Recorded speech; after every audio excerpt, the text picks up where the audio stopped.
All right, welcome. Today, we're jumping into one of the most incredible metaphors in all of ancient philosophy. It's from chapter 15 of the Bhagavad Gita, and it's this single, powerful image that's designed to completely change how you see your life and the world around you. So just picture this for a second. An upside-down tree. I mean, it sounds pretty weird, right? Almost impossible. But this one strange image is actually the key to unlocking the nature of our existence, why we get so attached to things, and ultimately, the path to real freedom. So here's our game plan. We're going to break this whole thing down piece by piece. We'll look at the tree itself, why we get tangled up in it, the secret to breaking free, what's waiting for us on the other side, and how it all fits into the bigger cosmic picture. Okay, let's dive right in. First things first, what is this tree? Well, the Gita says it's a symbol for samsara, the material world itself. Think about it. Its roots are up in the divine, the ultimate source, while its branches grow downward, creating this complicated, messy, beautiful world that we all experience every day.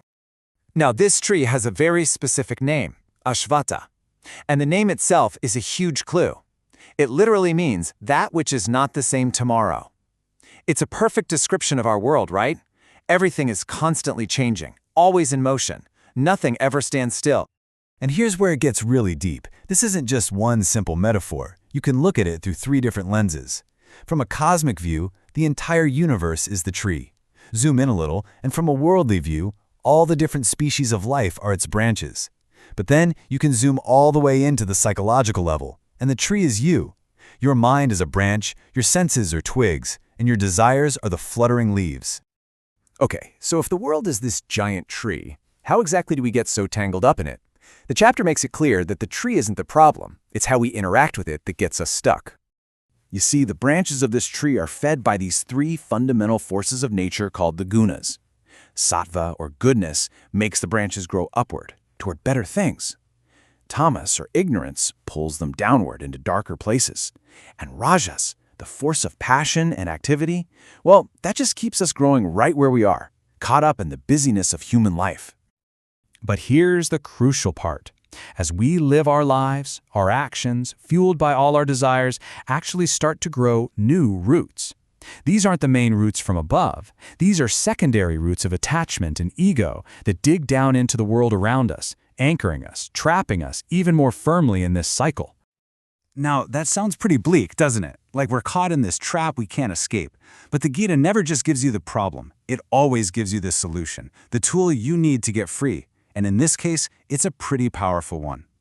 The instruction is incredibly direct. It says you have to pick up the mighty weapon of non-attachment and literally chop this tree down. This isn't about sitting back and waiting. It's about taking decisive, powerful action against the very things that are holding you captive. But what does detachment even mean? It's not about running off to a monastery and giving everything up. It's about learning to be in the world, but not of the world. You know, like a lotus leaf that sits right on the water but never gets wet. You're there, you're engaged, but you're not stained by it all.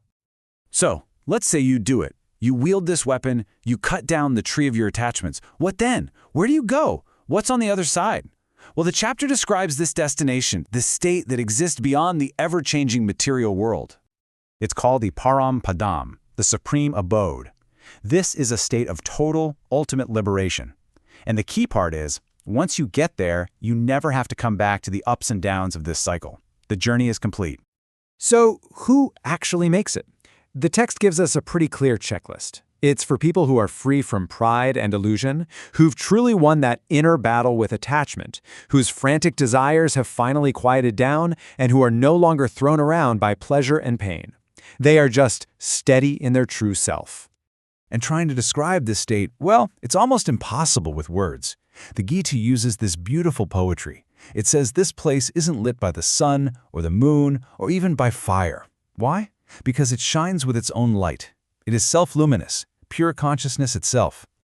Now for the final part. The chapter just zooms the camera all the way out and gives us this grand cosmic view of how everything fits together. The world, our individual soul, and the divine source of it all. It explains that there are three realities to understand. First, there's the Kshara Purusha, the perishable. That's all the physical stuff, our bodies, the material world. Then there's the Akshara Purusha, the imperishable. That's the individual soul, the eternal spark inside each of us. But beyond both of those is the Purushottam, the supreme person, who supports and contains everything. And here's the ultimate point. This supreme being, the source of that whole upside-down tree, isn't some distant god sitting on a cloud. No, it's the unseen power source that's woven into the very fabric of everything we see and touch and feel. So where is this divine presence? The chapter says it's everywhere. It's the light of the sun. It's the gravity holding us to the earth. It's the energy in the moon that helps plants grow. It's literally the digestive fire in your stomach, and it's the source of your own memory, your own ability to think right in your own heart. When you truly deeply understand this, when you see that same source powering a star millions of miles away and your own heartbeat, the text says you become sarvajña, or all-knowing. Not that you know every random fact, but that you know the one thing that matters. And then your whole life just naturally becomes an act of worship. And the chapter ends with this incredible promise. This knowledge isn't just trivia. It's called the most secret teaching. And if you can grasp it, you become truly wise, and your life's purpose is finally fulfilled. So we end by turning this ancient metaphor right back to you. The world is this vast upside-down tree, but your own life is a tree too. And the question this chapter leaves us with is a really personal one. Where are your roots? What habits, what desires, what attachments are holding you in place? And what weapon of detachment are you ready to pick up?